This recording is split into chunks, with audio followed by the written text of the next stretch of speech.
Como idea presento someramente porque mi idea é que despois se presenten eles mesmos, pero empezando así pola esquina, temos a Bruno Lorenzo, que é licenciado en Socioloxía, cun mestrado especializado en Cultura e Literatura e con estudos en Psicología da Comunicación Corporativa.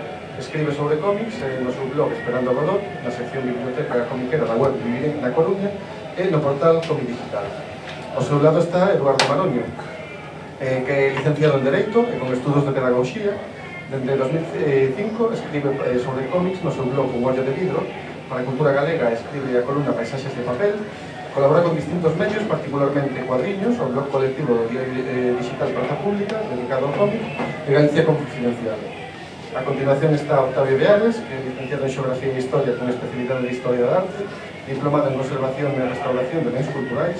Dende 2009 escribe unha sección fixa sobre cómic para o diario Faro de Vigo. Dende 2011 escribe o blog Serie de Viñetas para o portal Xente Digital. Codirixe con Gerardo Vilches a revista teórica online Cuco, Cuadernos de Cómic, do que xa aparecen en 3 números, está un cuarto en preparación.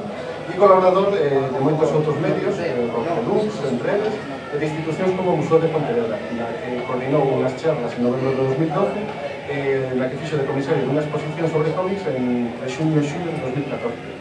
Por último, a representación de Metrópoles Elegantes, que é o único programa de radio e podcast sobre banda deseñada en galego, está desenvolvido por Libre Rodríguez, diplomada en Magisterio con especialidade en Ciencias Humanas, enta que fixo a súa vida profesional na área da comunicación, presentando e dirixindo programas para a radio e compaxinando a súa faceta como actriz, e polo representante Manu Barreiro, reportero gráfico e moitas outras cousas indecentes, que coordina o proxecto das Metrópoles e perpetra os que nos programa. Isto é a ficha técnica de cada un deles, pero agora que me gustaría empezar pedindo como unha ronda relámpago, non especialmente longa, pero tampouco oculta, na que nos contedes un pouco de fora desas fichas e desas biografías ou tal, como que cada un de vos se convertiu en crítico ou divulgador, como xurdiu tal, como foi o camiño para que estemos hoxe aquí xuntos esta tarde.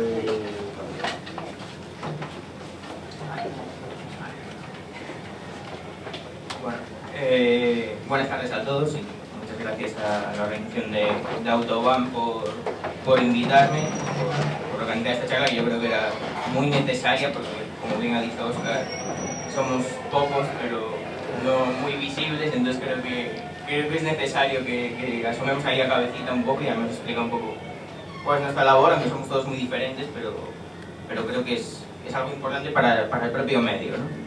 Y bueno, yo empecé casi por casualidad como aficionado, porque había una página web hace unos 5 o 6 años, se llamaba Marvel Manía, no sé si os sueña, como una especie de filial de Panini, y tenía un concurso mensual de hacer artículos, de críticas, y ahí participé y ahí tomé contacto con diversas webs, luego empecé a trabajar en la revista Dolmen también mensualmente con algún artículo, y poco a poco fueron surgiendo otros proyectos hasta llegar a Comic Digital y a Revista Fan Digital, que es con la que vengo colaborando ya casi 3 años, que es una revista online, y luego con el proyecto de Vivir na Coruña, que para mí es el proyecto más bonito en el que he estado y en el que casi más libertad he tenido, que creo que es otro tema que hablaremos más adelante, ¿no? A la hora de hablar de diversos temas y sobre todo enfocarlo al área de Galicia, que yo creo que es lo que tenemos que reivindicar siendo nosotros de aquí, ¿no? Aparte de hablar del general del medio. Y ahí es como empecé. Bueno, pues non vou reiterar as gracias a organización e demais, porque non digamos todos. No meu caso, eu comecei como blogueiro no 2005, que foi a época coincidindo coa época da explosión dos blogs, cando os blogs comenzaron a abrirse e tal. Foi a vez un amigo que me dixo que había moitos blogs sobre banda deseñada, que non había blogs. Había moitos blogs sobre banda deseñada e moitos blogs en galego, pero que non había blogs de banda deseñada, non había blogs de banda deseñada en galego, non? E entón, un pouco así como recollendo ese reto, comecei o meu blog, o Ollo de Vidro, que inicialmente era un diario de lectura, simplemente. Pois ao cabo de uns meses, convidaronme de galega.org a página web do Consello da Cultura Galega a colaborar con eles cunha columna. Aí xurdiu Paisaxes de papel, que é unha columna na que eu escribía sobre banda deseñada combinada con xeografía. Basicamente falaba dun lugar, polo xeral unha cidade ou un país, había unha variante, pero bueno, polo xeral unha cidade, a través dos cómics que transcorrían neses lugares, non? E despois, foron xurdindo outras oportunidades. Cando lanzaron o xornal digital Praza Pública, querían ter un blog sobre banda deseñada, entón puxemos contacto con Octavio aquí presente, o que non coñecía ata hoxe, que conste. Bueno, coñecíamonos, pero virtualmente, exactamente. Eles contactaron con Octavio deu a miña referencia, pois tamén comecei a colaborar aí con Praza Pública, posteriormente, máis ou menos o mesmo recorrido con Alicia Confío. Chamaron, lo puxeron con ¿Se me oye? Sí. Bueno, yo sí que reitero, muchísimas gracias por haber venido, gracias a la organización y además mola mucho que no sois 4, que es lo que estaba yo diciendo arriba. Bueno, pues si somos 4 más 2, nos vamos turnando, uno de nosotros de vez en cuando hace de público y nos hacemos preguntas a nosotros mismos, ¿no? Mola mucho ver a tanta gente en una charla de estos bichos invisibles que somos los críticos de cómic. ¿Cómo empecé yo? Pues yo empecé sin ser crítico de cómics, yo empecé como un alias para hablar en foros, perdón, sobre todo, bueno, muy activo como participante en comentarios en La Cárcel de Papel, en todos esos blogs que empezaron a surgir en su día, en los mediados de los 2000s. Y bueno, dije, pues yo también soy guapo y también puedo montar mi propio blog, pero no era un blog ni mucho menos profesional, ni siquiera era un blog centrado en cómic. Algo que sigue existiendo además es el Octavio Pasajero, donde últimamente sobre todo hablo de las músicas y mis vainas políticas o una receta si me da la gana. En ese blog evidentemente hablaba mucho de cómic.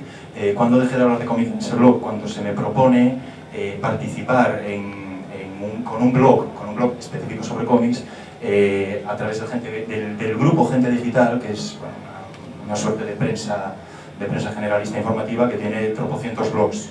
Yo les dije que sí, encantado, y después cuando abrí la lista de blogs que había, bueno, hay de todo, desde blogs de toros que me repilan a cosas que me gustan. Y bueno, pues ahí asumí que ese blog, en ese lugar, tenía que ser bastante especializado, absolutamente especializado y pensado para un lector que va a acudir a un blog de cómics, no como el Octavio Pasajero, que bueno, pues sabía de todo, desde amiguetes hasta gente sí, del mundo del cómic, que me conocía a través de mi intervención en otros blogs. Previo a este blog especializado ya había empezado a colaborar con Faro de Vigo, que bueno, surge como surgen todas estas cosas de casualidad. Soy de Vigo, el redactor que se encarga del suplemento de viernes es conocido a través de un tercero, quedamos en una charla en Samil, hablamos del tema, le gusta lo que escribo en mi blog y a partir de esa conversación ahí estoy y hasta hoy con muchísima libertad además para elegir contenido. Soy yo el que elige las imágenes y bueno, pues, creo que es una labor interesante por el hecho de ser en prensa generalista. Siguen las cosas para arriba y tampoco me quiero extender. Luego viene el tema de Cuco, por si no lo conocéis, es una revista más de espíritu teórico y de investigación, que no obstante también quisimos que tuviera una parte de crítica, ¿no? Que sería la sección final de Cuco Crítica, en la cual pues hacemos un tipo de crítica que también saldrá el tema. Es muy distinto lo que se puede hacer para una revista como Cuco, que sería lo que se podía hacer para una revista como el hijo de Ulrich, a lo que se puede hacer en prensa o incluso a lo que se suele hacer en un blog, ¿no? Casi estoy intentando introducir temas y lo dejo. Ese es un poco mi recorrido hasta hoy, creo. Si se escapa algo ya saldrá. Rode Deluxe, es verdad. Rode Deluxe también, bueno, a través de Pepo Pérez también escribí durante un añito. Bueno, pues a nos igual é o que os que máis grande nos queda eso de críticos, ¿no? Que a mí me gusta máis o de divulgadores, non somos ninguén para criticar ninguén. Pero, bueno, as Metrópoles é un proxecto que naceu así un pouco por inquedanzas, bueno, porque a nos gustaba moito a radio, os podcasts, pensamos que non había ningún, ou demos conta que non había ningún espacio deste tipo en galego, en Galicia. Bueno, pues falando un pouco do tema, empezamos a gallar que poderíamos facer, como se podría facer, de que forma, e polo medio cruzouse un amigo noso, que é Pedro Rey, que é un gran aficionado gran tintinófilo, que traballa na universidade, con todos os que na universidade estaban poñendo en marcha un proxecto europeo que era unha radio online, con programación que querían que fose variada e aberta a calquer tema e a calquera persoa que quixera facer un programa ali.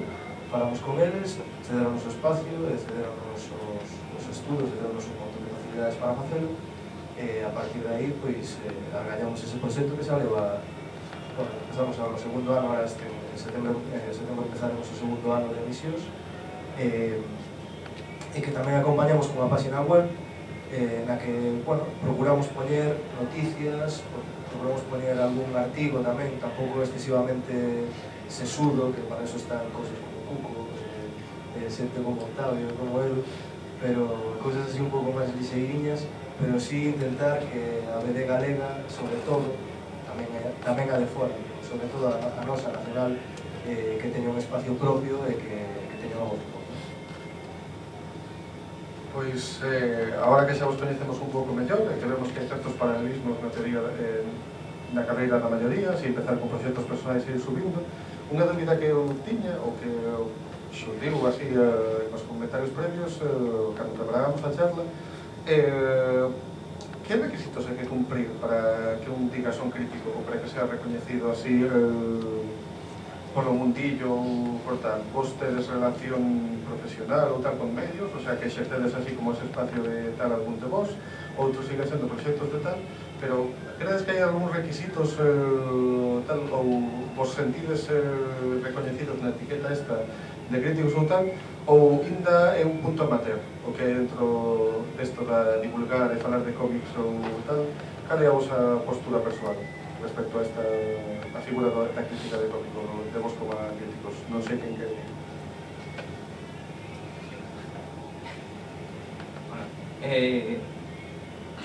Yo creo que el propio medio del cómic, ¿no?, está en un punto que a pesar de haber avanzado muchísimo a lo largo de los últimos años, ¿no?, sobre todo, y el propio Autobahn es un ejemplo claro de ello, ¿no?, bueno, se celebre un evento de autoedición, de autogestión, ¿no?, de este estilo, es un ejemplo claro de esa evolución del mundo del cómic, pero aún así sigue siendo, y esto se puede palpar tanto en Autobahn como en Viñetas, como en el Festival de Barcelona, sigue siendo un arte o un medio de comunicación que no tiene aún el prestigio social que pueden tener la música o el cine o no sé, incluso el teatro. Entonces, por tanto, esto se engarza también con los propios profesionales que vivimos o que estamos dentro del mundo del cómic, ¿no?, ya sean autores, que tampoco tienen ese prestigio social y por tanto un reconocimiento a la hora de que se les considere como son profesionales, y también a los críticos, divulgadores, bloggers, cualquier persona que hable del mundo del cómic con un mínimo de seriedad, que luego podemos entrar a hablar sobre cuestiones concretas, ¿no?, pero yo creo que se sigue pensando que incluso los que, incluso como Octavio, ¿no?, que incluso puede publicar en un medio de comunicación serio, en un periódico, se sigue considerando de segunda fila esa labor de divulgación del mundo del cómic, y es por el propio estatus del medio, para mí.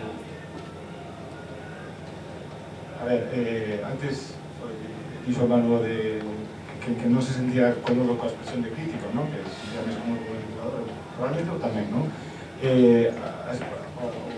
O vocábulo crítico, bueno, ten moitas connotacións, alguna incluso é positiva, pero a maioría non. Eu probablemente tamén teño a sensación de que me cae grande, non? Máis que nada, porque dicía Bruno agora, non? É dicir, hai como esa visión de amateurismo na crítica de banda deseñada que ven, entre outros motivos, porque a crítica de banda deseñada é moito máis nova en idade que outras críticas, como pues, de cinema, literatura, etc. O sea, eu creo que para ser crítico e ser realmente acreedor de esa condición, pues, hai que ter un aparato crítico, es decir, unha fonte ou unha serie de ferramentas e de conhecementos que probablemente non teña, que no eido da banda desenada pola inexistencia de estudios académicos sostidos no tempo, cun pasado, etc., pues, existen en menor medida, non sei, non é que non exista, pero bueno, existen cuantitativa ou cualitativamente en menor medida que outras especialidades, ¿no? Dito eso, decir, eu penso que decías que os requisitos que ten que cumplir un crítico, cando eu falo como lector, ¿no? Como lector de crítica, cando eu leo unha crítica dun xornal ou onde sexa, unha crítica ou un escrito de outro tipo, analítico, etc., é dicir, normalmente non é que me interese excesivamente a formación que ten esa persoa, moitas veces nin se sabe, porque a xente que escribe en xornal, pues, non aparece o seu nome e xa está, non? Entón, é dicir, o que eu penso que os requisitos que ten que ter unha persoa para ser crítico é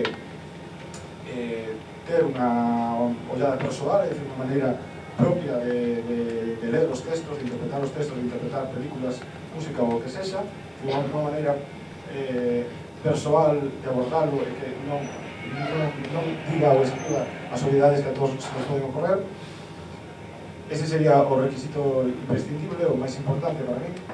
E despois, se ademais, falando de crítica escrita, se ademais é un bo escritor, unha persoa que se sabe expresar correctamente, sabe o escrito, porque normalmente o medio para ser medios escritos, se ademais é unha persoa que sabe expresarse ben, pues realmente, é dicir, para mí como lector de crítica, pues estaría no óptimo, ¿no?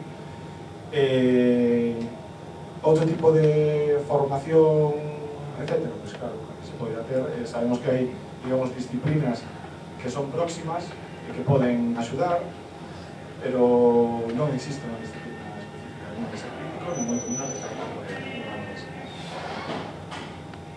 Vai haber pouca huella, porque estamos todos bastante de acordo. A verdade é que non se pode decir que un crítico pode se macerar nunha especialidade, nun máster determinado.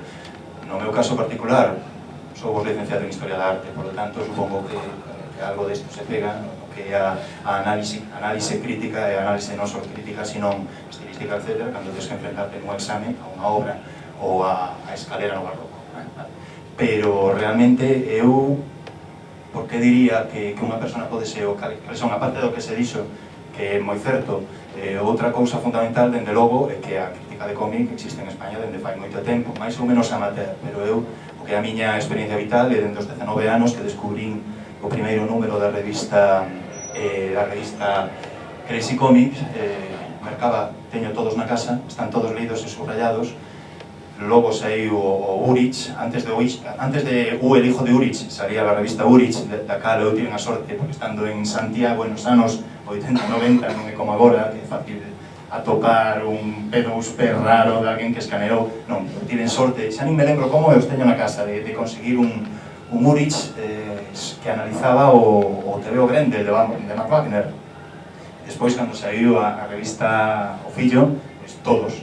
Eu, o primeiro, digamos, resumindo, antes de ser ou de considerarme a mí mesmo, que eu sí que me considero crítico e tamén divulgador, dun modo profesional, non no sentido de profesión remunerada, etc., sino pues, tomarlo con seriedade, e intentando meter toda a carne e todas as miñas posibilidades técnicas no asador de facer crítica. Dende logo, a lectura previa de crítica, tamén son lector do Rock de Luz, olvidarme que traballei un ano con eles cando son lector dende os 16 anos de Rock Deluxe, é curioso, pero digamos que se eu acabei sendo crítico é porque eu teño amor pola crítica como lector, sempre gustoume ler, sempre me gustou ir vindo Trajano Bermúdez é do meu palo, Menganito non é do meu palo, vas buscando un pouco a beira dos teus referentes, que logo tamén é outro mito que ti lees a un Álvaro Pons cega, non é?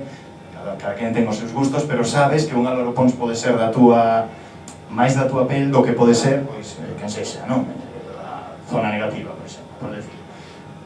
E a partir de aí, bueno, pois, traballar moito, recocerse, estar sempre enfadado con que escribes, tema de estilo sempre unha pelea, e logo, dende logo, intentar aplicar todas as lecturas, non só como lector de crítica, sino evidentemente estar lendo cómics, todo tipo de cómic, dentro de que cada quen é o menos manga que europeo, non pasa nada, pero non me nego ni moito menos, de feito que teño agora na miña mesa un manga, non? Tes que intentar ler de todo, tes que intentar saber de clásicos, tes que intentar ler de historia do medio. Non pode ser un crítico de cómic hoxe sin saber a historia do cómic. É un disparate pensar que alguén pode falar de cómic sen saber quen é Winsor McKay, ou sen saber quen é Topher, ou sen saber quen, non sei, iba a decir así, pero é unha tontería que o coñece todo o mundo, non? Pero me entendedes, eu penso que son un pouco outras faltas que tamén hai que ter en consideración. Bueno, eu estou básicamente de acordo con eles, pero sí vou decir que para ser crítico, un narrador, unha cousa fundamental é ter un hater. Eso é fundamental. Que cando ti escribas un artigo, alguén che diga que estás totalmente equivocado, que non tienes ni pajolera idea, que escribes muy mal, que pa que coño me cuentas lo que piensas, ese tipo de cousas, ou cousas peores. E despois, tamén hai que ser un pouco pringado, sobre todo para ser divulgador de DVD. Hai que ser un pouco pringado porque probablemente a ninguén lle pase pola cabeza nun xornal ou nun medio público, e de feito aproveito para decir que nos medios públicos galegos non hai programa de banda deseñada, en ningún deles, medios que se pagan con carto público. Bueno, o que iba a decir, que en estos medios seguramente a ninguén se lle ocurre decir, o crítico de cine, poñer un exemplo, que non vai cobrar, non? É dicir, ti fai a crítica da película que queiras, pero non vas cobrar. Cousa que si pasa na banda deseñada. Na banda deseñada, nos xornais, nas radios, en outros medios, se falas con algún destes prebostes que mandan estas cousas e le dis, oye, isto non tedes este espazo, pode ser interesante, a xente gusta e tal, dinche, sí, claro, sí, fai o que queiras, pero é que non hai cartos, que non, pero ti, libertad absoluta, está así, pero a libertad non se vive. A liberdade é importante, pero tamén é importante cobrar polo traballo, sobre todo polo traballo ben feito, porque probablemente como esta situación é así, non existe, eu creo que coñezo, igual salvo Álvaro Pons, Gerardo Vilches e algún máis así, que poida vivir desto, poida divulgar, e non sei, bueno, por a cara que podo contar que tampouco é vivir solo desto, produces outra situación que ese amateurismo en realidad é falso, porque non é amateurismo, é dicir, hai un falso amateurismo que en realidad é moi profesional. É dicir, se ledes calquera dos blogs ou calquera das cousas que escribe calquera destes tres homens importantes que hai aquí na BD Galega, pois veredes que escriben ben e que saben do que falan e que están moi ben fundamentados e que o único que os separa do profesionalismo ou da divulgación profesional é o feito de que non cobran por facelo ou que cobran é irrisorio, porque a maioría, non sei se hai algún medio que pague en Galicia por facer isto, pero creo que non, e se pagan son colaboracións prácticamente irrisorias, que sí que sei que houve alguna por aí atrás e que podo decir que non daba. Probablemente para un menú no McDonald's non daba, porque pagaba por unha colaboración en algún medio público galego. Eso sei, efectivamente. Al hilo de todo lo que habéis comentado, ¿no? que yo creo que decía Edu que igual lo que le falta a un crítico, ¿no? O sea, lo que tiene que tener un crítico es una visión personal. Yo diría que es un poco más.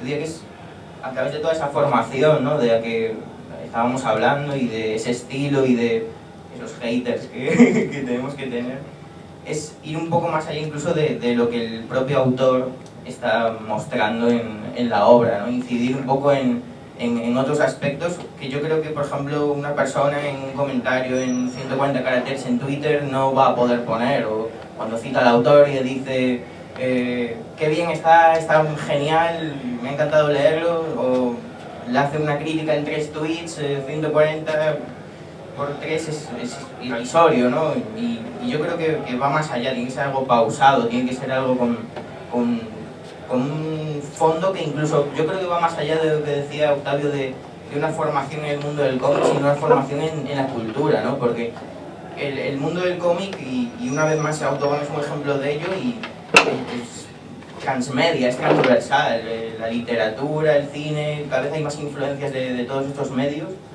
y yo creo que ese es el gran objetivo de un crítico, ¿no? Ir un poco más allá de lo que un autor está expresando. En cuanto a lo que decíais de profesionales, yo voy a añadir mucho más, la verdad es que estoy completamente de acuerdo. De hecho, creo que la situación ha empeorado, en mi opinión, en los últimos años. No sé si, crisis aparte, siempre ha estado en permanente crisis esta línea de acción. Sí, es que quería apuntar una cosa además que me estaba dando cuenta cuando lo comentabas tú. Otra cosa que yo creo que es muy buena y que por la evolución natural del mundo moderno se da cada vez menos es, yo lo he puesto en práctica en Cuco y lo he practicado con mi jefe en Road Deluxe, que es, yo hago un texto, o a mí me hacen un texto para Cuco, yo voy a hablar de Cuco, me viene el texto y hay una evaluación externa, y es una evaluación dura. Entonces, el mundo del blog personal, no sé cómo funcionan los blogs tipo Zona Negativa o tipo Entre Cómics, que ya son varios y tal, no sé cómo filtran o dejan de filtrar, pero el mundo del blog personal, o incluso el mundo de prensa, que es el que trabajo yo, porque claro, en prensa sí que puede haber una lectura de decir, mira, te has equivocado aquí, este dato no puede ser, o esta fecha como te has dicho antes, por las prisas, o algún, yo que sé, un acento que se te escapa, pero evidentemente mi coordinador en Faro de Vigo no tiene ni papa de cómics y no opina al respecto, ¿no? Sin embargo, cuando tú estás trabajando en un grupo de tres o más entendidos en la materia, yo creo que eso es muy enriquecedor. Surge, vamos a ver cómo lo digo, surge, no es un examen en el sentido categórico, sino yo leo un texto, yo lo evalúo, digo, está muy bien, pero por aquí podría ir por este lado también, a lo mejor, o por aquí me parece que no va. Otro tercero, o sea, cuando nosotros evaluamos una reseña en Cuco, a veces es inmediata, Gerardo dice de puta madre, yo digo esto de puta madre, y a veces pues, le damos más vueltas, que estamos una semana entera hablándola con el autor, y eso es buenísimo porque también, entre comillas, te profesionaliza en el sentido de que no estás tú ante el espejo, sino que estás tú ante otra persona que también te está diciendo pues, esto muy bien, pero por aquí yo creo que... Y la otra persona te puede decir, no, es que yo lo que estoy intentando decir aquí no es lo que tú me entiendes, sino esto otro, a ver si lo he expresado mal. Pues no lo has expresado mal, estaba yo siendo tonto. O sea, eso faltaba quizás en lo que fue el boom de los blogs, que yo soy el primero que, ya os decía, que se ocupó a ellos, con el mío en el 2005. Pero claro, cuando son blogs personales, ¿quién te evalúa? ¿Tu mamá? ¿Me dice que lo haces muy bonito todo? Pues no, ¿no? Eso es una cosa muy buena y yo creo que hay que tenerlo en cuenta.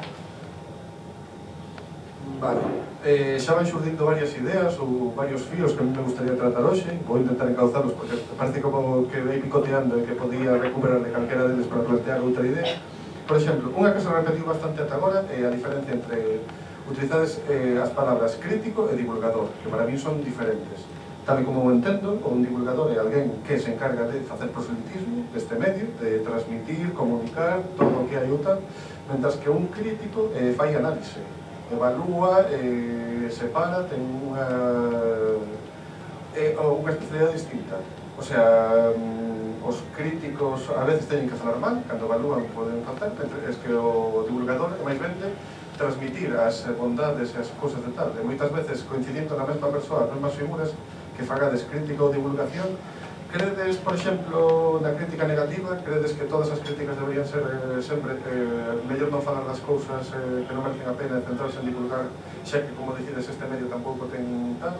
Ou vedes indistintamente os roles en cada un de vos? Ou preferides, eu me considero divulgador ante isto ou tal? Como vedes? En Faro de Vigo, divulgador, absolutamente.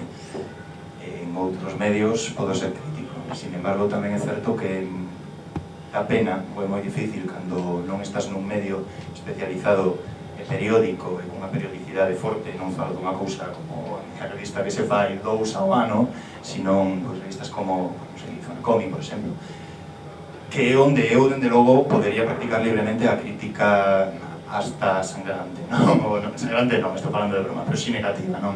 Non vexo moito sentido nun medio de prensa que ao final estás, ou eu polo menos o meu enfoque é de proselitismo, o que máis me gusta e algunha vez algún editor dixomo é que bueno, de que se falou de tal TVO seu en Vigo, pois en Galicia 3 librerías galegas pediron o cómic, bueno, pues me alegro muchísimo, porque non estou un medio como Faro de Vigo para decir que este TV é fallido e que es mejor que o anterior.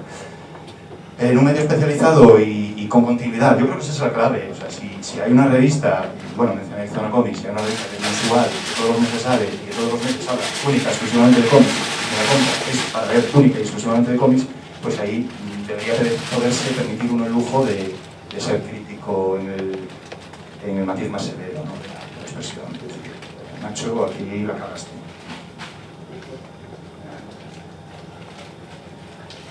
Sí, estou de acordo con o que digo, Octavio. É dicir, eu penso que no fondo a cuestión é se non vai haber público, bueno, cando falo público mellor, facer un pouco a análise, bueno, análise de quen vai ler o que ti escribes. Cando escribes un blog, primeiro é unha bitácora persoal, por lo tanto, aí non tens que dar explicacións a ninguén, por lo tanto, pues, escribes sobre chaqueta e xa está, ¿no? Nun blog especializado en banda deseñada, o normal será que os lectores sexan xente que controle a banda deseñada ou esporádicamente alguén que quere unha información concreta sobre un cómic en concreto, ¿no? Cando escribes nun medio de outra natureza, por exemplo, cando escribes nun medio como Faro de Vigo, accedes a un lector que non é especificamente o lector de banda deseñada, o sea, que pode non ser, pode serlo, pode non ser, ¿no? Pode ser un lector ocasional, pode ser alguén que nunca lee nada de banda deseñada, etc., ¿no? No meu caso, eu publico en Praza Pública de Galicia Confidencial, que son xornais digitais en galego, por lo tanto, moi centrado na actualidade galega.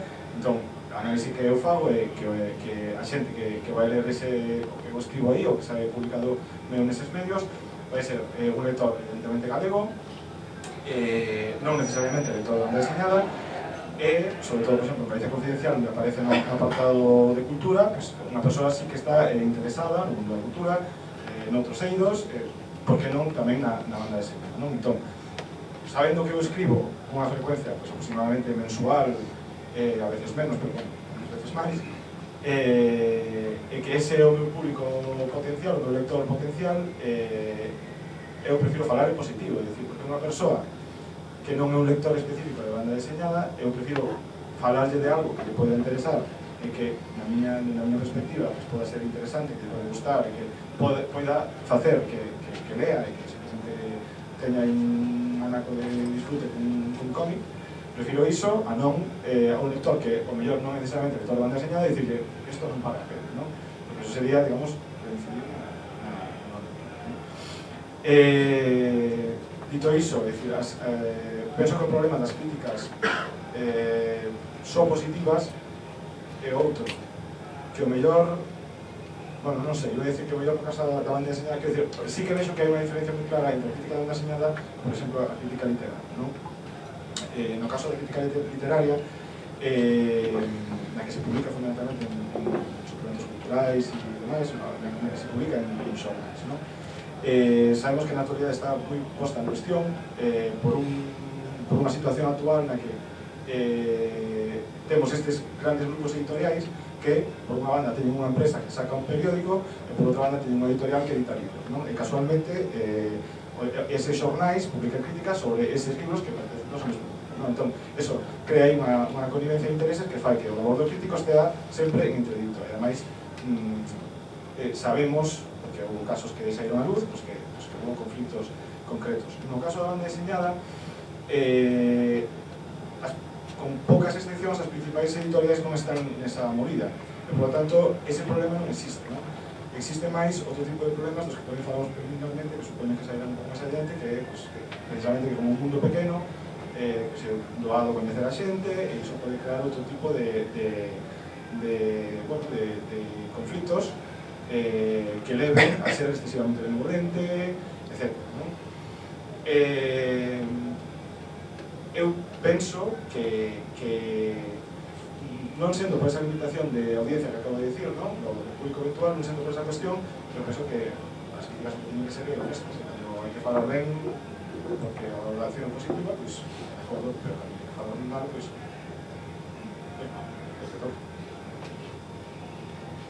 Bueno, yo también estoy bastante de acuerdo con lo que me decís, pero con algunos matices, porque sí, para... sí. Porque yo creo que el propio enfoque del lugar en el que lo estás escribiendo, es verdad que te da esa libertad de escribir de un tema u otro, ¿no? Yo, por ejemplo, en Biblioteca Comiquera hablo siempre de las caras del mundo del cómic, ¿no?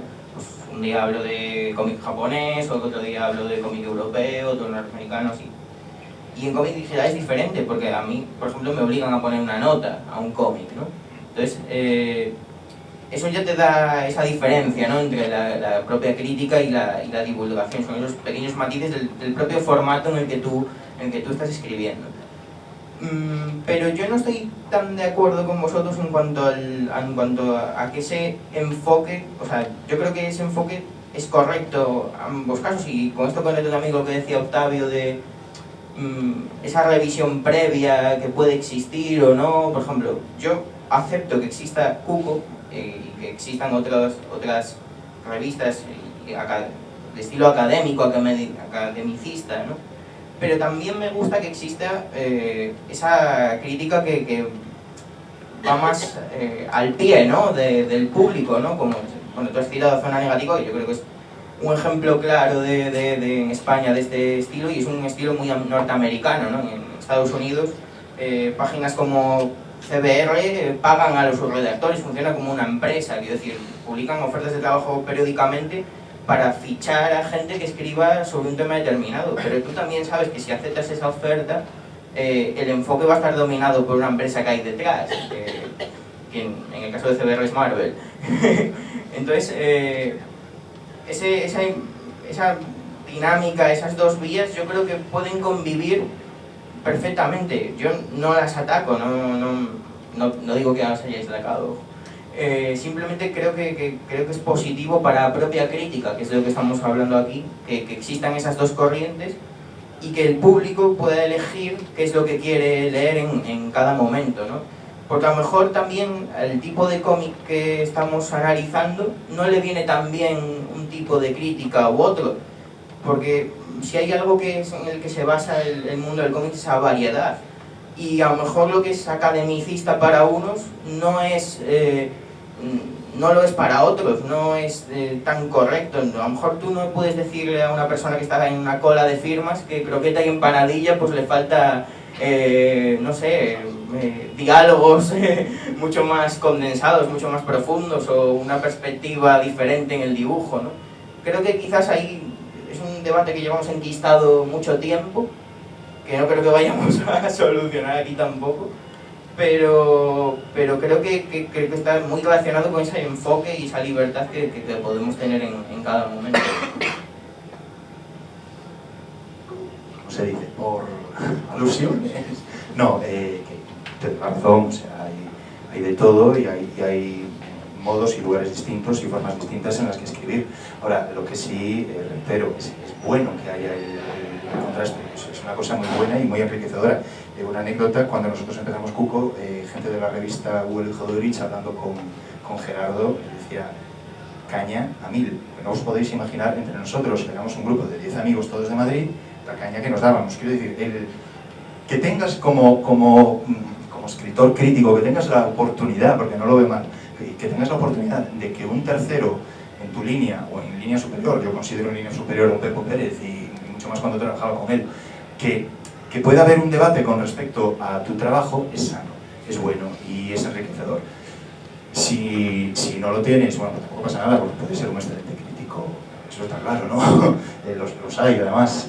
Y otra cosa que quería comentar, cambiando de tema, es por lo de críticas negativas y críticas positivas, que también saldrá en el blog. Yo en mi blog sí que algunas que otras negativas ha habido, y una que me ha llovido, vamos, todo lo que me puede llover, pues fue una que hice, aunque veo que no me gustó y que le gustó a todo el mundo, Ardalen. Bueno, yo, con todo el respeto, porque admiro profundísimamente a Miguel Anxo Prado, además, bueno, pues para mí es un crack, y a mí me cambió totalmente la forma de entender el cómic Trazo de Tiza, que lo leí con 21 o 22 años cuando salió serializado en Cimo. Pues hice una crítica intentando aportar todos mis argumentos de por qué a mí no me había parecido un buen cómic, o por qué me había parecido un cómic fallido en determinados aspectos y no en otros.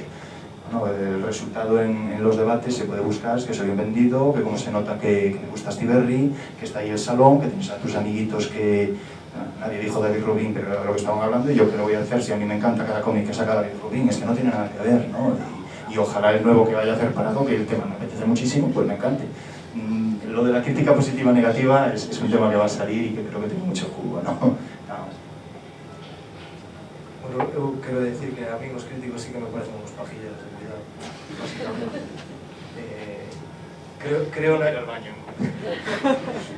Creo na... no, vou matizar, como digo os políticos. Creo que a crítica en medios como Cuco, por exemplo, que sí son moi especializados, e que sí son casi académicos, máis que... Sí, creo que aí sí que cabe esa crítica, pero creo que nos xornais ou nos medios de comunicación, digamos, masivos, esa crítica casi sempre é unha especie de presunción de erudición. En realidade, a xente o que lle interesa é saber, en todo caso, se che gustou ou non che gustou. Xa entrar en análisis moi profundas e moi sesudas, a veces é tan absurdo que os propios autores non entenden esas análisis. Vou vos citar, porque estes días fixemos unha entrevista a Queco, buscando documentación, lendo varias entrevistas que fixeran a él e tal, atopamos unha entrevista na que o entrevistador lle fai esta pregunta. Pepo Pérez ha dicho que construyes tus historias como jeroglíficos en secuencia y refuerzas tu depurado claro-oscuro con la textura intelectual de unas tramas mecánicas ampliadas. ¿Estás de acuerdo con estas interesantes apreciaciones? Queco a esto respondeu, sinceramente, no sé lo que quiere decir. E o autor da obra, é dicir, creo que o das críticas positivas e negativas, que enlaza un pouco con isto, o feito de que ti fales dun cómic, probablemente sea un feito positivo, porque xa estás comunicando que eso existe, probablemente os que intentamos divulgar este medio, pois estamos un pouco, supoño, ou quero pensar que deberíamos estar un pouco máis ao loro que a masa común, non? Despois, bueno, se é bo ou se é malo é unha opinión personal. As análises teñen tantos matices, teñen tantas fórmulas, tantas formas de facerse. Creo que non se pode comparar un cómic feito en Estados Unidos que se fan dunha determinada forma, que atende a unhas peculiaridades dun mercado interno que basicamente desprecia ao resto do mundo. O cómic europeo faise tamén casi desa forma, pero para o mercado franco-belga, pero ten outras peculiaridades que non ten o americano e que non depende ao mellor tanto desa explotación inmediata que ten que dar resultados. Non sei que comentaba fai pouco que en Estados Unidos cancelaron unha serie porque vendía menos de 80.000 números. E decía, bueno, si en Europa venden 80.000 números, fan un monumento na Plaza da Concordia de París. Claro, as diferencias son moitas, e xa non digamos cos mangas, non? Que xa as cifras xa se multiplican exponencialmente e que é unha sociedade que vive tan acelerada que son capaces de pasar de vender 1 millón a vender 0 en unha semana. Entón, sí que penso que en xeral, atención, os críticos son unos pajilleros, os políticos tamén. Xa que foron xurdindo, como ao mellor logo o tempo vai pasando, non nos dá tempo de tratar todos, pensei en, xa que se foron mencionando, sacaros todos a luz e deixarvos agora a oportunidade como críticos de defendervos ou de limpar o nome da profesión. En plan de falsos mitos ou ideas preconcebidas en torno á crítica. Hai varios que fun apuntando, que vou lanzar en... Pensaba mellor, podemos fazer que cada un deles, pero seguro que nos extendemos e tampouco sei que algo se interesa derribar máis, así que solto unha retaíla de ideas pasamos ao capote, en plan de que vos gusta, o sea, como se queres defendervos ou puntualizar, ou eso non é así como se pensa de nós. O sea, moitos que xa foron saindo, entón tamén é o momento de se queremos profundizar nestas ideas e se non deixalas pasar. Unha, cuestionada independencia dos críticos, cos esos amiguismos de que nunca habla mal de sus amigos ou este tal, ou este precisamente que cae mal, por eso ponga válida a súa obra, ou que dixestes que as editoriais lle mandan o servicio de prensa, entón non vai a poñer a parir a este que lle debo TVO gratis. Outro mito, o elitismo dos críticos, que acaba de sacar Manu de tal, non leen o que lee a masa, leen as súas pajas mentais ou tal, mentras que o resto do público non lle interesa nada todo eso. Outra idea, o hype. Todos se poñen de acordo en esta obra mola non sei que non sei cuánto e crean artificialmente unha idea cando hai outros que non lles interesa. Outros que hai críticos omnívoros que falan de todo e non entenden de nada, e outros que só se centran nun nicho tal e non te preguntes fora de superheróis ou de tal porque non saben que dicir. Outros que hai discurso, outros que só saben contar con estreliñas. Este le veo, 3 estrelas e media, este rollo tal. Defendedevos ou queredes poñer estas cosas en contexto, é todo certo, é todo mentira, todas estas ideas que hai en torno a crítica e divulgación. Muchas cosas. Yo me centro en dos, ¿vale? Por un lado, en el tema de los amiguismos, ¿no? Que yo creo que ha sido algo recurrente que hemos tenido aquí, ¿no? A lo largo de la charla. Es un mundo muy pequeño, nos conocemos todos coincidimos en los salones, incluso comprando en las tiendas, o sea, no podemos engañar a la gente, es verdad, nos conocemos todos. Pero más que amiguismos, yo creo que existen esos popes, esos grandes figuras que existen también en el resto de crítica, no es ningún secreto, en la literatura que citaba Edu, en la música, a los que se sigue incluso a veces perdiendo la propia perspectiva, la propia cabeza del criterio que debe tener primero ante todo cada uno. Creo que el propio caso que citaba Manu de Pepo, en este caso creo que se le fue un poco la mano, ¿no? Porque el elitismo es bueno, pero en cierta medida y en cierto contexto y en cierto enfoque. Y desde luego presentar algo como lo que escribía Pepo, al que yo tengo un gran respeto, pero es verdad que a veces, incluso yo mismo, nos podemos ir por las ramas en cualquier momento. Creo que en preguntarle eso a un autor y decirle esta obra es de esta forma, pues no puede ser de esta forma, puede ser de otra forma también. Puede tener varios niveles de lectura, yo creo que eso es lo bueno del mundo del cómic. Y en cuanto al tema del hype, que está en boca de todos en Twitter, en Facebook, yo creo que vivimos en la era de las expectativas vacías, de expectativas altas, y que ocurren en todas las artes, ¿no? Y en el mundo del cómic a una velocidad cada vez más aplastante. No está saliendo, por hablar de lo que más conoce todo el público, son el mundo de los superhéroes, no está saliendo un nuevo evento y ya están anunciando el año que viene, ¿no? Es una locura, es ese mundo rápido en el que vivimos, pero es que pasa en todas las facetas de la vida. Yo creo que es algo ya que no se puede solucionar, casi, es algo social, es algo que está en todos los niveles y por supuesto el cómic está partícipe en ello. A ver, por centrarme no tema do elitismo, que é un clásico tamén cando se fala da crítica en xeral, de calquera medio. Eu penso que hai un factor diferencial no caso da banda deseñada, é que se tomamos, por exemplo, o século XX completo, a produción de banda deseñada no século XX, cuantitativamente a maioría é TVO de masas, cómic de masas, non?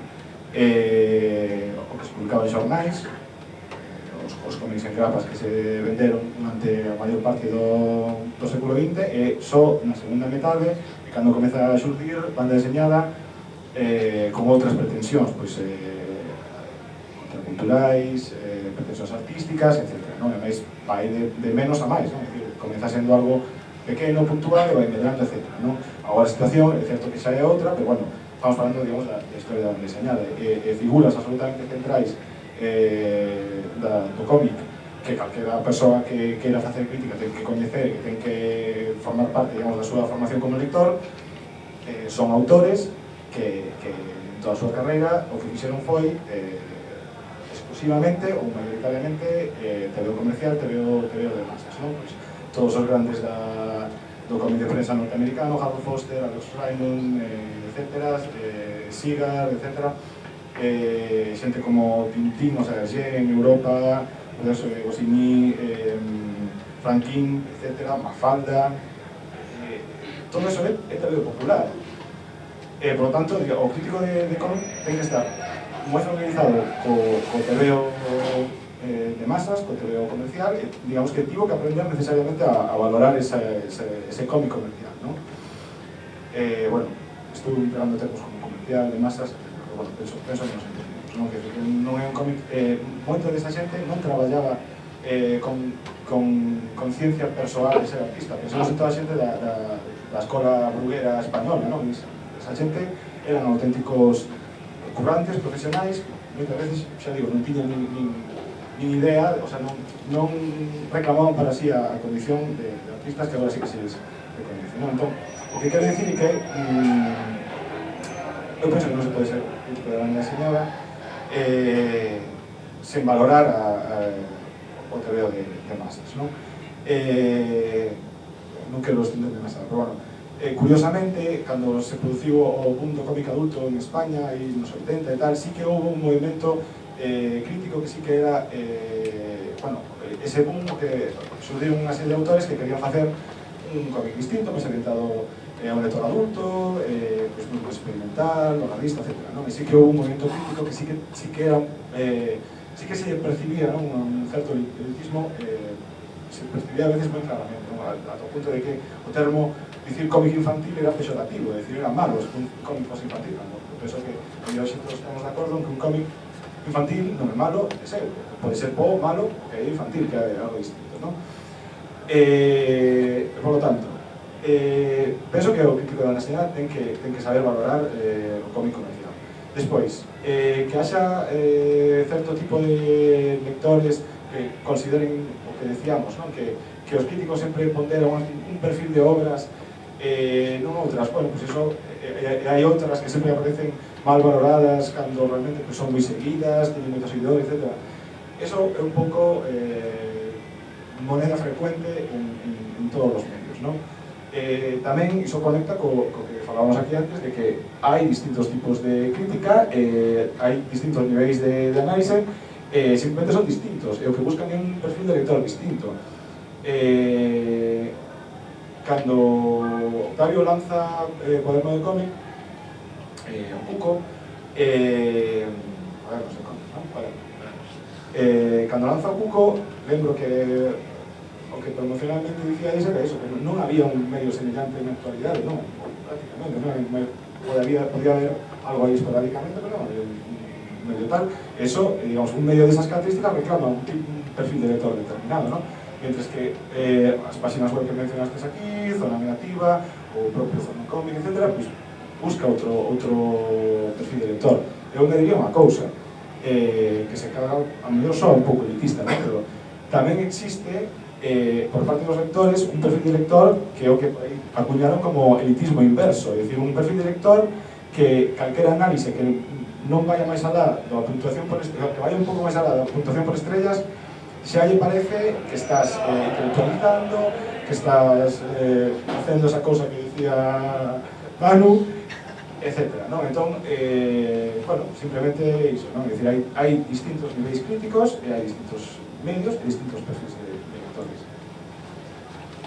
Bueno, brainstorming, a mí me apetece falar do tema da amizade cos autores e os supostos amiguismos. A ver, os amigos cando tes unha copa de noite tes ganas de comerlles a boca. Isto é unha realidade. O cal non quere decir que por darte conta de que ti terminas por ser colega de algún determinado autor, levaste ben con él, hai unha relación fluida tanto en redes como cando vas aos salóns, pois o que falabas antes de me gusta ou non me gusta, eso é insoslayable. Hai unha parte de subjetividade, hai unha parte de objetividade. O que tampouco pode ser un voyerismo. Yo, me gusta, no entiendo, dejo de entender, me importa un huevo.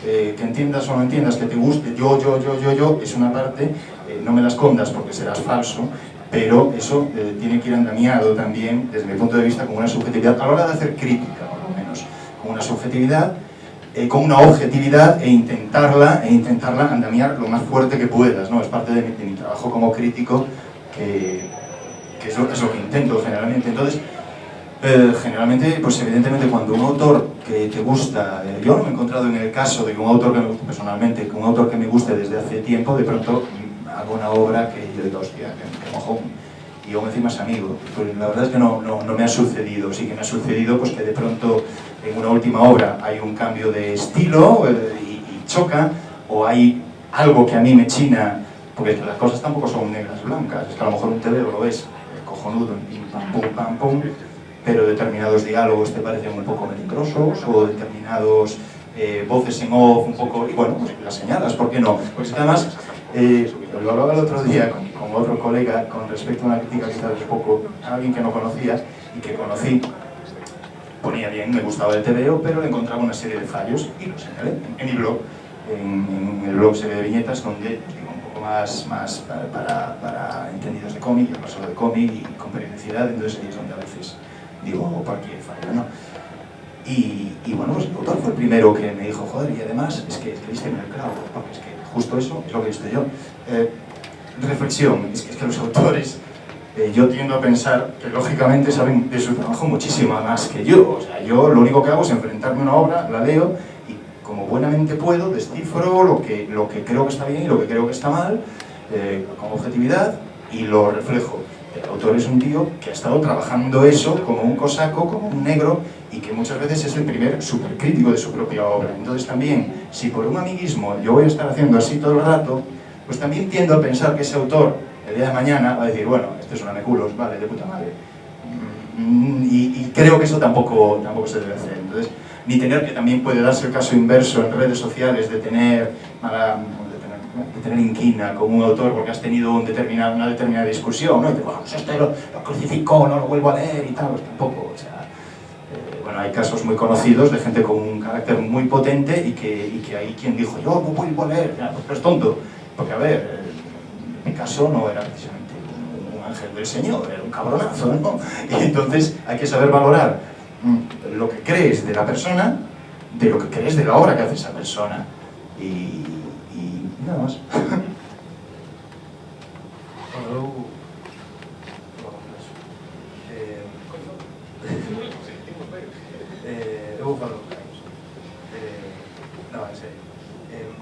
Sí que, bueno, uno pode disociar que se te gusta a banda deseñada, ademais de que tes unha certa admiración por a xente que fai banda deseñada, co cual hai unha predisposición a que se caian ben, probablemente, tamén hai unha certa afinidade cultural des temas dos que falar, porque os autores de BD gustan a BD, por lo tanto dan conversacións moi boas e que non vas, bueno, no noso caso a veces vamos a gravar un programa, botamos unha hora grabando e 3 horas ali falando cos micros apagados.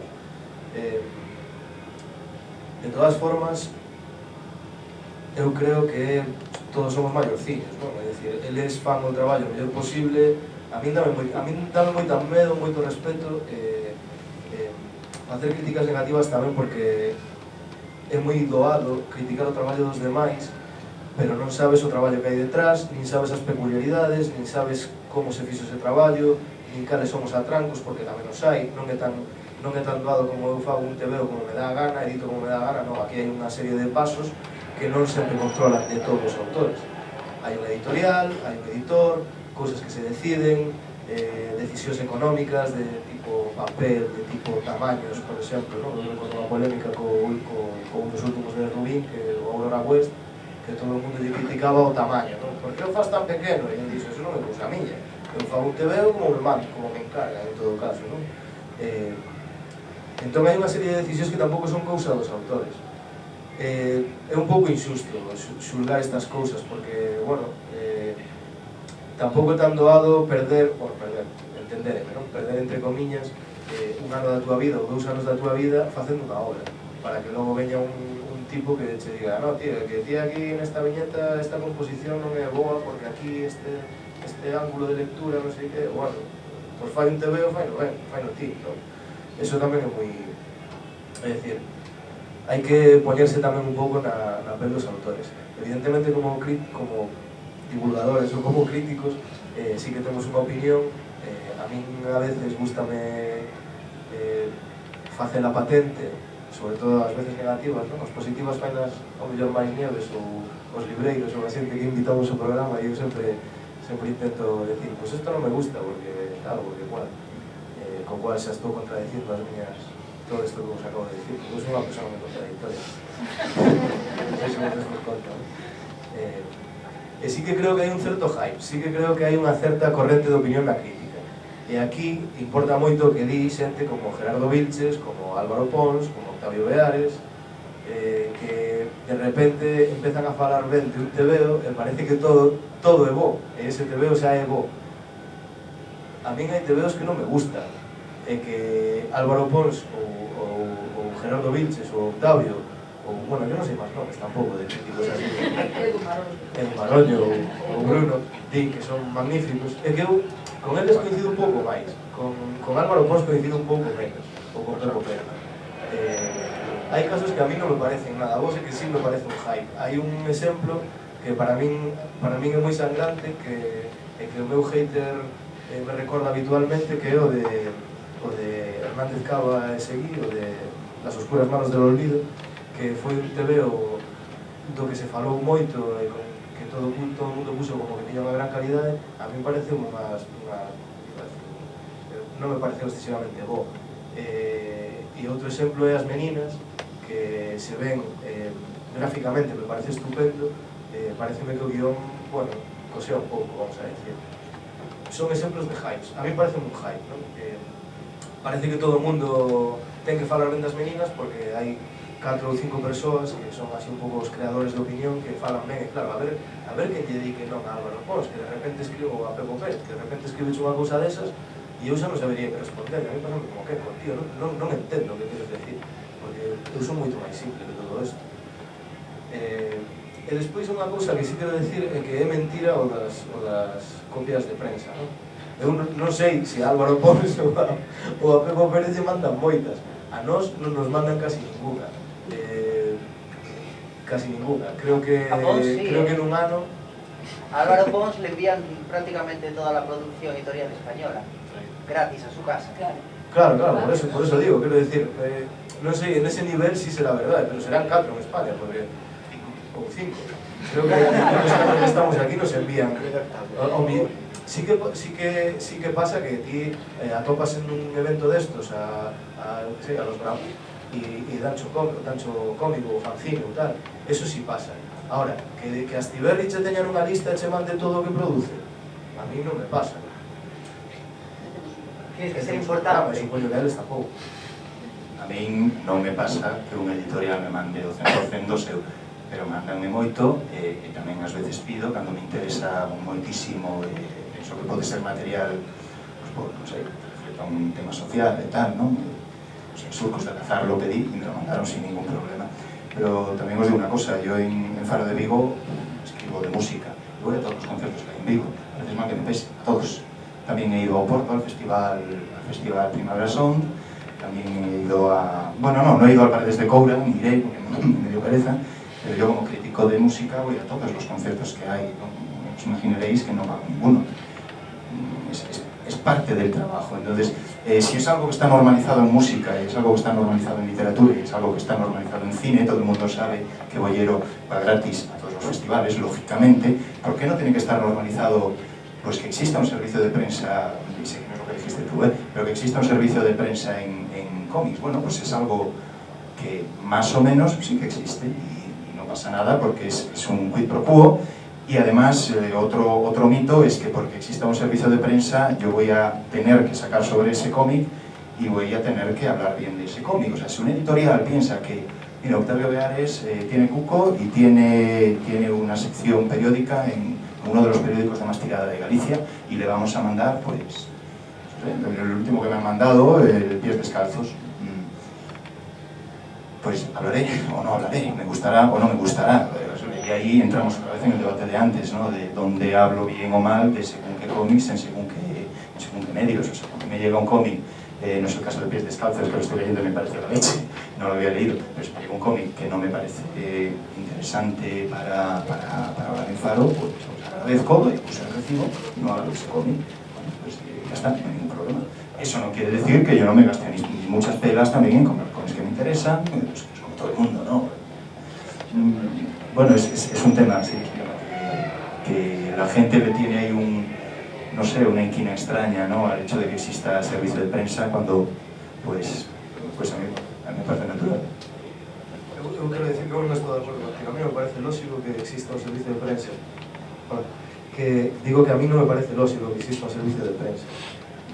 creo que é unha forma de soborno hasta certo punto, quero decir, se Astiberri che manda 4 libros ao mes, ti chega un momento, joder, que tes unha certa débeda moral, é dicir, hostia, estáme mandando un montón de libros, como vou a poñelos a parir porque estos tipos fan unhas edicións malísimas, ou como vou a falar sempre ben, porque non todas as editoriales ou non todos os libros son bons ou todos son malos, non? Fan cousas boas, fan cousas malas, son irregulares, son regulares, xa sei que é unha cousa establecida en algúns ámbitos, na música ou en algúns... Eu creo que máis que por sectores, igual por medios, non? Probablemente hai unha falsa creencia que é o da prensa seria, non?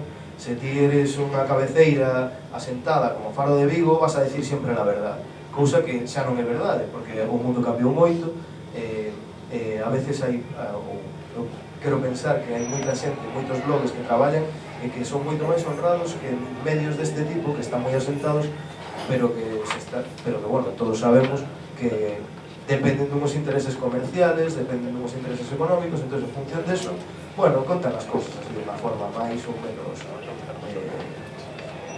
ou falan ou non falan de determinadas cousas, porque eso tamén existe unha certa deriva política na información, non? Pois este autor é un tipo comprometido con determinadas causas que non me interesan que salgan na tele, entonces non falo da obra deste autor, a non ser que sea la repanocha, ¿no? Que sea un tipo que é Premio Nacional de Cómico ou cosas así. E ainda así vamos a falar do seu libro, que é un libro evidentemente político, que fala de temas políticos, pero vamos a quitarle ese... Esto pasa nos medios. Entón eu dubido moito de si os servicios de prensa son ou non son úteis ou siquera son ou non tes unha certa tentación de decir, bueno, a ver como lle digo a este tipo, oye, tu libro non me gustou e o tipo mandou un libro que vale 30 pavos. Joder, é un pouco, xa sei que se fai, xa sei que hai xente que di, me importa un carallo canto coste o teu libro, ou vou dicir o que penso, pero creo que hai moitos medios que non o fan.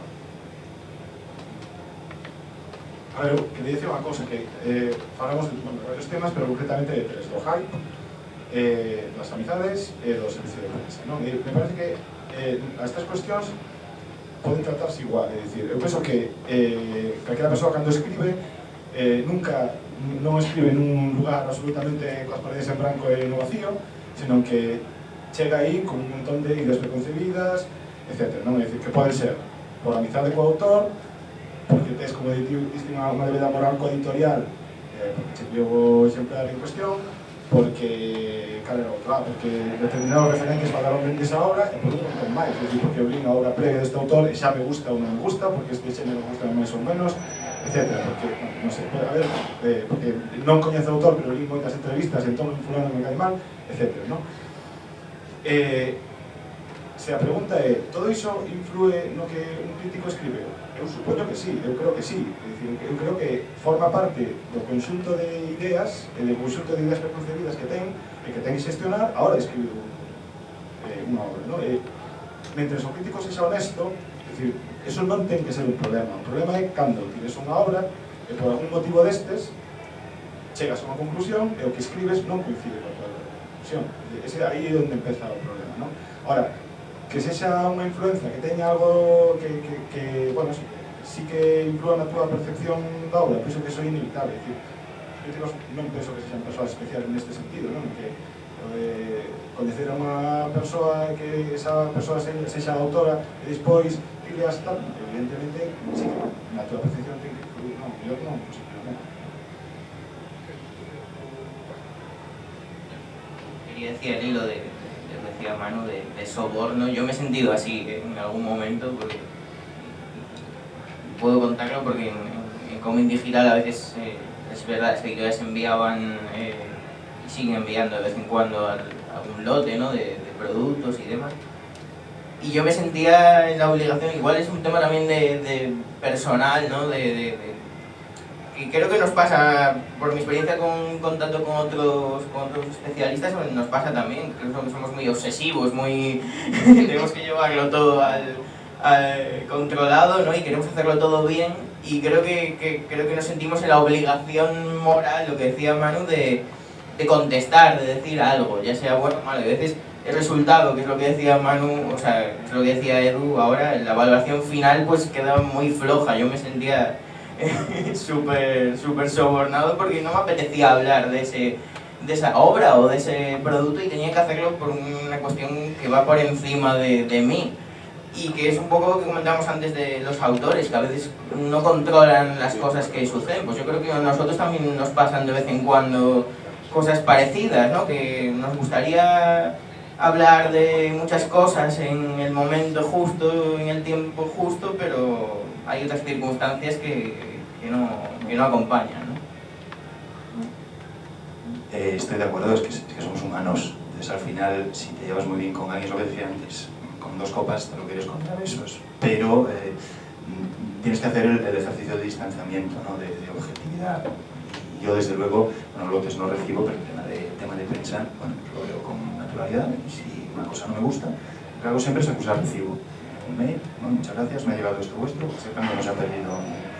Pero eso no me siento, y de hecho, bueno, hay editoriales que me mandan y que es que no me gusta y no la saco fuera del libro y ya está, no pasa nada. O sea, yo lo trato con normalidad, veo que los editoriales lo tratan con normalidad. Si me dejan de mandar, pues me dejan mandar, perfecto. Si el día de mañana uno de vosotros me interesa, voy a seguir comprándolo igual que lo compraba antes. A veces ha dado la circunstancia de que compré y que me han llegado cosas, y otras pues, la circunstancia de que en vez de comprar, pues he hablado con el editorial y me lo han mandado. Pero de todas formas, aunque es evidente que aunque quieres ser objetivo, porque si no, pues también te estás engañando a ti mismo y estás engañando a tus lectores, pues lo he dicho, cuando te llevas muy bien con alguien, sea un editorial, sea un autor, pues evidentemente tienes que ser consciente de que te llevas muy bien con alguien, con un editor o con un autor. Pero, porque si no eres consciente, pues caes en lo que caes, eres falso. Entonces, bueno, pues también se puede decir que es parte del ejercicio de la crítica saber que estás jugando en una determinada liga, que tienes que contar con esos factores que un lector de calle no los va a tener, que feo suena, ¿no? Bueno, me entendéis, ¿no? Que un lector que no tiene ese tipo de contacto profesional, pues no tiene. Pero pues eso, ni dejarte llevar por ese otro hype. Es que, por ejemplo, ha habido uno muy reciente ahora en la asociación, en la CDC, la penúltima lista de es que me gusta decir ACDC, sí, la Asociación de Críticos y Cómics de España y Divulgación y esas cosas. Pues hacemos unas votaciones más o menos semestrales en las que los 40 miembros, pues de un modo totalmente libre, en una hoja, un Excel, votamos, pues, me gusta. Además, bueno, a veces me maruja, curioseas, me gusta este, ahora me gusta este, pero ¿cómo te gusta este otro? Pero ya está, se recuenta, se suma y sale una lista. Y bueno, pues hubo una polémica con un editor, porque el editor dijo que claro, que como no hace servicio de prensa, como no sé qué, que hay de lo mío. Y yo digo, bueno, pues si es que somos 40 y tantos votando, y bueno, pues son cosas inevitables, yo creo. Al final es un poco el cadalso de la crítica, ¿no? Tener también que asumir que tenemos que ser criticados, ¿no? Eso está clarísimo también. No somos gurús, dioses de la opinión, sino gente que habla de cómics y que también recibimos palos. A veces te das cuenta de que el palo es acertado y a veces te das cuenta de que es un despropósito. Y nada más. Creo que defendeste bastante ben, derribaste bastantes ideas preconcebidas. O tempo pasa, non vamos poder falar de todas as cousas que me gustaría, pero por lo menos sí que quería lanzar unha última pregunta xeral a todo o mundo, e logo si xa abrir un último bloque preguntando ao público ou tal, pero esta sí que me parecía tocar antes de que se nos escorrese o tempo. E preguntarvos polo proceso persoal de cada un, de como é o tema, como escolledes as críticas, como é o proceso de creación, como escolledes os temas, se estás pendiente de actualidade ou non, se tedes outras ideas ou escollas, e despois como vos solicitas a página en blanco, e tamén escribides para distintos medios, para distintos públicos, para distintos formatos. Hai diferencia no proceso mental de elaborar a idea ou como eso? Simplemente es te quero preguntarvos como afrontades cada un do vosso proceso, o sea, falamos da crítica tal e como é ese proceso da crítica e xa cambiamos de bloque antes de pechar. A ver, no meu caso, pois, basicamente, non teño ningún tipo de condicionamento, é dicir, en un blog, escribo o que quero sen maior, é dicir, tamén dunha forma moi natural, sen esforzarme demasiado, digamos, non lle dou demasiadas voltas, non? Cando publico en algún outro medio, por exemplo, en Revista Confidencial, normalmente son recensións, é dicir, reseñas de obras concretas, entón, neses casos, bueno, sí que procuras ser un pouco máis rigoroso, e, por tanto, sí que llevas máis voltas as cousas, pensas mellor, traballas máis ao texto, bueno, esperas que se note, non? E despois, non sei, cando, por exemplo, en Cadriños o que normalmente sae son noticias de actualidade, algún artigo máis en liña de opinión e demais, aí tamén, digamos que a cousa ten que sair dunha forma natural, non? Teño que decir que nunca teño, rara vez, vamos, teño ningún tipo de indicación sobre ningún tipo, es decir, nin sobre o que teño que escribir, nin a posteriori, sobre o que escribí, algún tipo de matiz ou algo desto. En principio non, teño liberdade total, supoño que lo que dicía antes Gabio, de, bueno, claro, cando publicas un medio xornalístico de a persoa que lee e valora o teu traballo, pues non controla, pues tampouco tengo a ferramenta para facer alusións concretas, non? Nada máis, como sí que teño curiosidade por saber cando traballa aquí o resto dos meus compañeros, non? Porque como profesionais non somos, temos traballos remunerados, incluso, pois, claro, un ten que escribir nos outros, que no meu caso son as 6 da mañá, así que tamén se alguén me lea alguna vez que o teña en conta, que eses son os horarios intempestivos. Non, basicamente, é certo, eu con 2 fillos que teño, máis un horario normal de traballador a xornada completa, o tempo de tranquilidade que teño son de 6 a 7 e pico da mañá, que cando aproveito para ler e para escribir. Así que, bueno, sí que teño curiosidade por saber cales son os vosos horarios, ¿no? Bueno, yo también antes escribí bastante de noche, la verdad. Ahora ya menos. Por las mañanas, antes de hacer cualquier otra cosa también. No a las 6 de la mañana, pero sí un poco temprano, sí. Y sobre la forma de encarar por así decirlo, el proceso creativo, ¿no? de cada crítica, yo por formación sí que es verdad que tengo un poco más estandarizado, o al menos yo lo veo, lo tengo un poco más estandarizado, ¿no? O sea, como lo que quiero explicar en cada crítica, lo que quiero, los puntos en los que quiero centrarme, por supuesto siempre depende del texto, ¿no? de lo que estamos analizando, no es algo fijo, depende de, no puedes analizar igual un cómic de Chris Ware que uno de Paul Pop o uno de Superman, ¿no? Luego el tema del enfoque, que siempre ha sido recurrente aquí, en el Vivir na Coruña, por ejemplo, intento pasarle al pie, digámoslo así, al lector, ¿no? Dar la máxima información posible, y yo creo que las nuevas tecnologías lo ofrecen, poder poner links, poder poner vídeos, creo que es importantísimo. A veces quizás, creo que eso pecamos todos igual de exceso de información, pero prefiero pecar de exceso de información y mostrar todo lo que una persona puede aprender, y ya decidirá él si quiere darle o no al link, ¿no? Y luego en el tema de, por ejemplo, en cómic digital sí que la parte esa estándar, ¿no? Sí que al tener que dar notas, que es un poco una obligación que tienen en esa web, ¿no? Pues entonces ya tengo yo unos rangos establecidos sobre más o menos lo que tengo que, la nota que tengo que poner, ¿no? Porque como ya llevo tiempo, pues más o menos ya voy controlando y voy anotando lo que tengo que poner en cada caso para que coincida y esté yo satisfecho con esa nota, que es algo, bueno, yo es algo que odio, pero es algo a lo que estoy atado, entonces no puedo cambiarlo. No sé qué haría de tener que poner notas, no.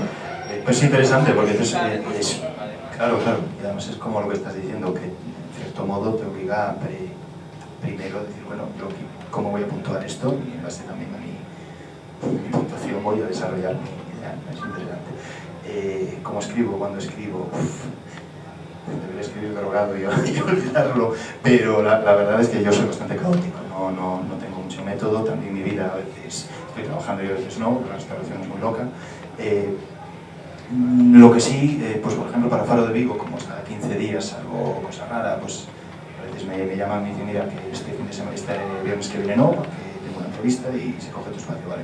Pues ahí es una disciplina casi horaria, es decir, bueno, yo he publicado este pasado viernes, el viernes que viene no, el siguiente sí, es actualidad, tengo que tener 2 obras de actualidad leídas y entregar no este martes y miércoles que viene, sino el siguiente, para que ellos metan en rueda de imprenta, ¿no? Entonces, en ese sentido es bastante esclavo y por eso intento leerme lo menos posible lo que he escrito, porque a veces, por ejemplo, en la última metí una gampa, que os lo voy a contar, que es decir que bueno, son cosas que pasan por las prisas, porque evidentemente lo sabía perfectamente, pero decir que O Diabólica Ficción de Max se publicaba en El País de las Tentaciones, después de haber puesto que era en El País Semanal, y dije, me cago en la leche que me hizo, bueno, pues ya está en papel, ¿no? ¿Qué se le va a hacer?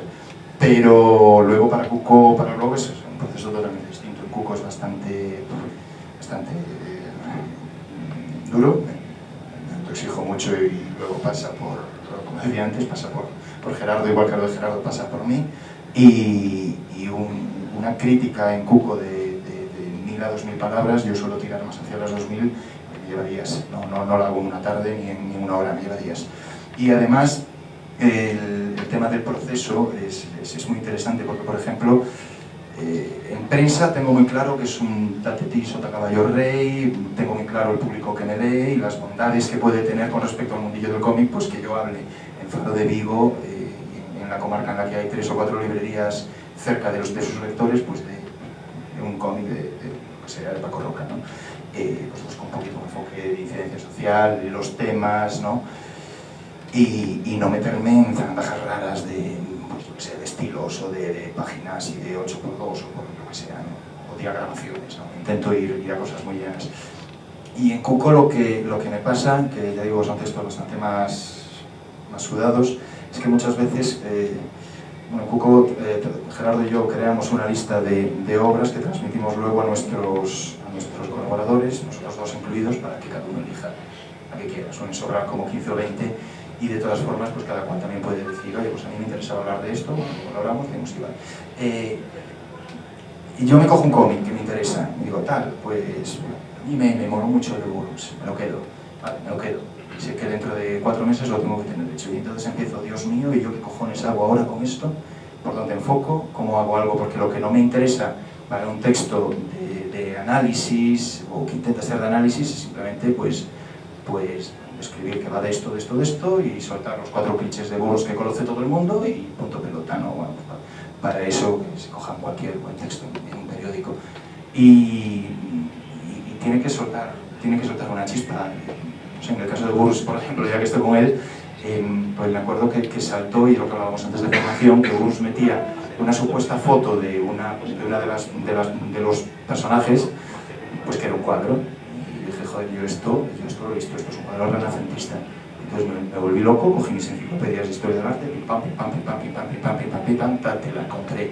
Y entonces a partir de un hecho empiezo a elaborar toda la teoría de la construcción calculada que tiene Burroughs y de la idea del lenguaje, por ejemplo, de la idea del lenguaje artístico en la obra de Burroughs, ¿no?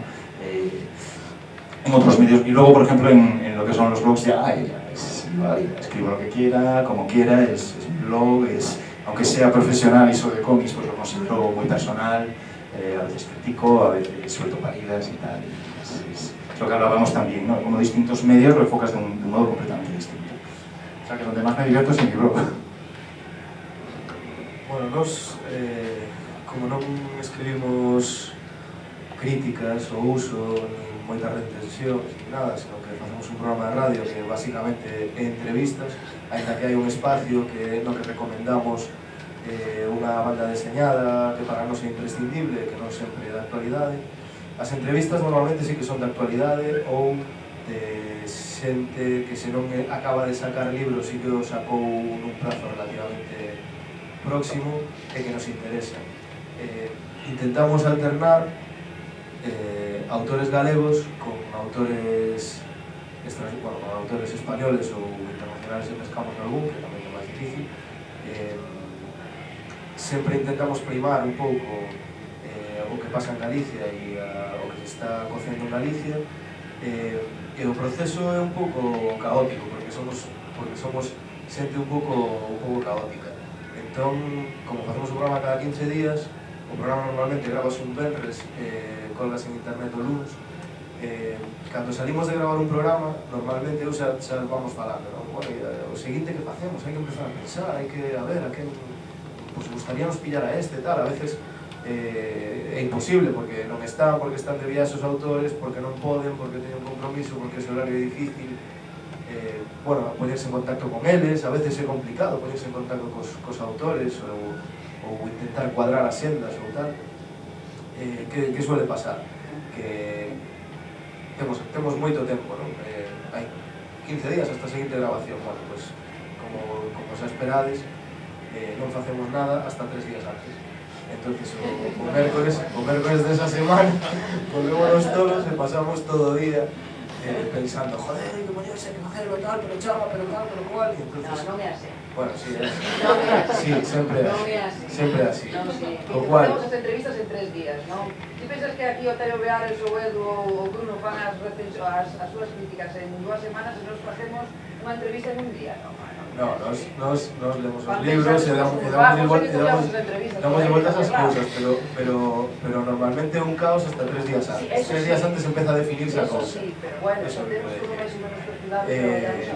Tampouco é o mesmo facer unha entrevista de 10 ou 12 preguntas que facer un texto de 2000 palabras como fai Octavio. As análisis de Octavio son máis tal. Sí, pero a veces salen as preguntas como as que fan Octavio Beares e todos estes, moi rebuscadas. Díxate un programa la boca que díxate un programa para falar. Claro, pensan que estas cosas son así, ¿no? Que todo el mundo es igual, no es verdad. Hai xente organizada e despois hai xente como a nós. Claro, e a xente como a nós vai as cousas como a nós, que acaban sendo algo desastrosas. E a veces acabamos chegando as grabacións así como hostia, que estamos grave. E algún sí que temos feito desa historia. Espero la carta. Eso sí. La saca. Xa acabamos o tempo estipulado, pero vamos a buscar un pouco do cambio de charla para 5 minutillos máis, polo menos para deixar a oportunidade se alguén quere facer alguma pregunta do público, unha ou dúas curtas e unha última xeral para pechar, así que hai alguén? Sí?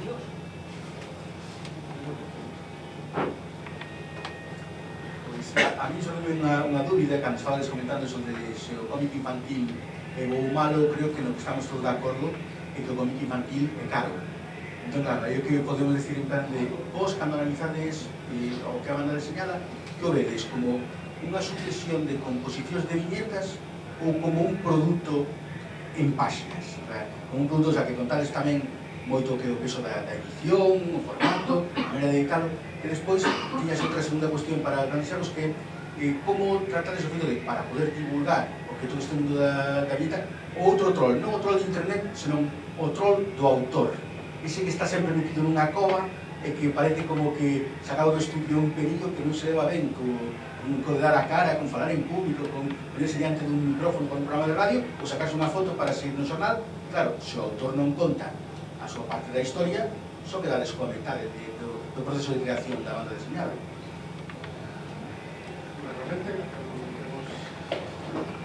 Bueno, eu vouche decir que os autores presumen e fan gala e orgullo de que son moi frikis, que non tienen novios, que non salen de casa, que non sei que, non é verdade. Non é verdade, teñen fillos e teñen casa e son algo menos frikis do que eles pensan. Todos somos un pouco frikis. É verdade que a veces hai xente que comunica moi ben. Por exemplo, David Rubín é un exemplo de un tipo que comunica moi ben, sabe moi ben o que quere decir, ten como moi entrenadas as entrevistas, por lo menos as entrevistas presenciais. É un tipo que responde conciso, que che dá un pouco os titulares, non? O sea, ten moi ben ese músculo. E logo hai xente que lle costa máis. Aí está a labor de ter un bo entrevistador. unha persoa que sepa sacarlle con sacacorchos o que lle quere sacar, que eso é unha das partes máis complexas, polo menos na radio, na entrevista presencial, digamos, ou na tele, é unha parte moi complexa, porque non sempre tes feeling cos autores, non sempre están de bo humor. A nos ternos pasado algún autor empezar a entrevista, facerlle algunha referencia e dicirche non tengo ni puta idea que é eso e tal. Pues, tío, se vamos a facer a entrevista así mal vamos. Entonces, claro, hai que saber contemporizar, saber entender un pouco que o mellor o tipo tuvo un mal día, e saber tamén como sacar de onde non hai. Pero sí que é verdade que cada vez están máis preparados, ou cada vez os autores si se van facendo a idea de que é moi importante que eles sepan comunicar o seu produto, porque ninguén mellor que eles. Cada vez hai máis charlas, cada vez hai máis encontros, están un pouco máis afeitos, o cual eu penso que con esos miembros, de que eles cada vez o fan mellor, e logo se tes unha persoa que o sepa facer ben e que sepa levarle unha entrevista, pois por aí se fai. Bueno, é un tema, o do contacto con o autor, eu moi esencial respecto a miña labor en prensa non hai, eu evaluo o libro e logo atopo en saraos, nos tomamos unha caída, pero non. Respecto a, bueno, sí que en Cuco facemos entrevistas, ainda que a primeira que fixemos foi vía Skype, estuvo moi ben, atopáramos con Martín, de Ediciones Valientes, atopáramonos antes en El Graf, en Madrid, ali aproveitamos para sacarnos unhas fotos, Gerardo Masego e tal, mirando o seu material e tal. A nova entrevista fixo Gerardo, é unha primicia, unha entrevista a Manuel Bartual, y la hizo Gerardo in situ. La entrevista la preparamos entre Gerardo y yo, y la hizo Gerardo in situ en Madrid. Entonces, bueno, yo poco contacto a la hora de cada uno de traballo, poco contacto. Respecto a outra que comentabas, respecto a formatos e tal, non é o que máis me come a cabeza, a verdade, francamente, ainda que en ocasións cando é unha pasada, sí que o faz notar, non? Cando, non sei, falase sempre do tema de Fulgencio Pimentel, que é verdade, que os libros de Fulgencio Pimentel, antes de leerlos, se te cae la mandíbula al suelo, luego la buscas, te la encajas y lo lees. Pues claro, lo haces notar porque es esa parte subjetiva que está ahí, ¿no? Y también objetiva quizás, pero decir, bueno, yo esto lo he notado, este libro es para besarlo, ¿no? O en la caja de Word, pues es que, bueno, no puedes obviarlo, pero no sé, generalmente no es un tema que yo suela, no sé, niño, pues no, puedo decir que es un recopilatorio, puedo decir, pues eso, que recopila la serie y tal, un poco más. Desgraciadamente, o sea, creería que o público tive sentido máis por ocasión de ter feito preguntas, é que nos pasa sempre, que xa queríamos ser breves, ter un guión e tal, pero comimos o tempo tal. De feito, a mí me gustaría ter feito un peche pedindo a cada unha alguna recomendación de lecturas, aproveitando críticos e tal, así que, como non podemos extendernos tanto, simplemente un titular, unha obra cada un que recomende despois do verán, e xa imos ter que pechar porque xa estamos casi invadindo o tempo da seguinte tarde, así que alguna recomendación, o sea, un título, algún tal cada un, xa pechamos a charla. Eu vou recomendar un título de un rapaz galego que está arriba, que é Dani Xope, que é Effective Water Comics, que se escoitas en Metrópolis, sabedes que a mí me flipou. Se non lestes, dadelle unha oportunidade porque é magnífico. 3, moi rápido. Chapuzas de amor, hay que leerlo sí o sí, de Jaime Hernández, y Galicia Calidad. Se fueron los Barabú, merece la pena todo lo que hacen, y Andrés Magán, en general. Yo lo último que leí de Magán me gustó muchísimo y tengo muchas ganas de comprarlo nuevo arriba. Pues, pregunta complicada. A ver, estoy leyendo ahora La mazmorra en una etapa de ilustración de Joan Sfar. Realmente me parece divertidísimo. Parece moi recomendable para o lector infantil a partir de certa idade, o sea, que estupendo. Despois, pois, non me podes facer o peloto, pero hai moita xente arriba, novas xeracións facendo cosas interesantísimas, xa que mencionaron algúns, pois, direi outros que tamén por outra banda son bastante obvios, a xente Saco Poncho, a xente que fai Comporte de Manatí, un montón de novos autores que pertencen a API, non sei, penso que abonda con subir arriba e darse unha volta por aí, e seguro que todo o mundo topa algo que lle chama a atención, que lle interesa. Pues yo, además de unirme a todas las recomendaciones, yo un autor que descubrí esta semana gracias a viñetas, que es Joaquín López Cruces, Sol Poniente, que creo que es un gran olvidado del mundo del cómic, y un autor que podéis encontrar tanto en viñetas como aquí, que es Martín Romero. Sus episodios lunares son increíbles, una mezcla de metalenguaje, de mundo de cómic que creo que merece muchísimo la pena. Desgraciadamente xa non hai tempo para máis. Que teñades en conta a próxima vez que leades unha crítica ou que vexades algún destes nomes soltar que son persoas, que este é un pouco o seu proceso, como funcionan as cousas como tal, é un pouco o que queríamos facer aquí, falar de a crítica e este tal. Darles gracias a cada un deles, a Bruno, a Edu, a Octavio, a Manu, a representación de Metrópolis de Virantes, por ter aceptado o convite de ter vindo aquí. E nada, Autobahn sigue. Acabamos a charla esta e xa ipso facto empezamos cunha presentación do Ultraradio. Así que gracias tamén a todos vos por ter asistido ao público.